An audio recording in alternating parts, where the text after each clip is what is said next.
Dahil naiinis itong si Era dahil natalo na naman siya ni Lilette sa kaso, kaya naman nagpunta siya sa bar para mailabas ang kanyang sama ng loob. Pero nagawa niyang makipag-away doon. Nakita naman siya ni Bonnie at sinabihan siya na tumigil na.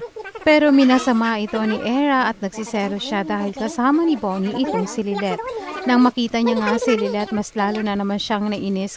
Kaya itong si Lilette na naman ang pinagdiskitahan niya.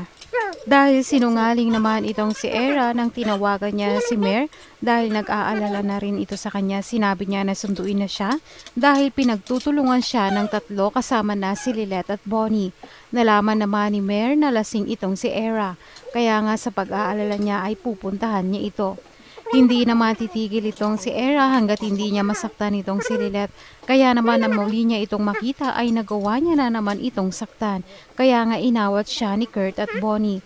Sa pag-aalala naman ni Tinang, nakarating na rin siya kung nasaan sila Lilette. Dahil naman sa pag-aaway ni Era kay Lilette, nagawa niyang baliktarin at sinabi niyang itong si Lilette ang unang nagsimula ng gulo.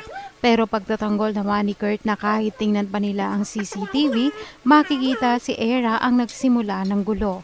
Narinig naman ito ni Tinang kaya naman naiinis siya kay Era at sinabihan niyang wala itong karapatan na saktan itong si Lilette. Kaya nga nakatikim itong si Era ng sampal at sobrang deserve niya. Dumating rin itong si Mer at nakita niya ang ginagawa ni Tinang kay Era. Sinabi niya na ano ang ginagawa nito sa kanyang anak. Sinabi naman ni Tinang na huli na siyang dumating at hindi niya alam kung ano ang nangyari at ginawa nitong si Era. Dagdag pa nga ni Tinang na sinaktan ni Era itong si Lilette. Pero hindi naman naniniwala itong si Mer dahil alam niyang pinalaki niyang tama itong si Era. Pero ang hindi niya alam ay masama ang ugali nito. Magagawa ngang kampihan ni Mer itong si Era. Sa inis naman ni Tinang, sinabihan niya ang mag-ina na demonyo sila. Dagdag pa nga ni Tinang na walang karapatan ng mga ito na saktan itong si Lilette. Kaya nga napahiya silang dalawa. Maiinis naman itong si Mer kay Era dahil alam niyang si Era talaga ang nagsimula ng gulo dahil lasing na rin ito. Dagdag pa nga ni Mer na binibigyan siya ng kahihiyan nitong si Era at hindi man lang nagmana sa kanya at puro na lang sakit sa ulo ang dulot nito.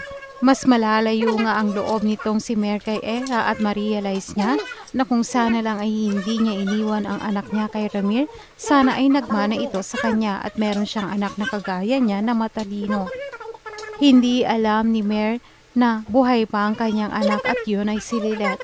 Sana nga ay malaman na talaga niya ang totoo na si Lilette talaga ang anak niya para mas magiging proud siya kesa kay Era. Hindi na nga matalino itong si Era, masama pa ang ugali.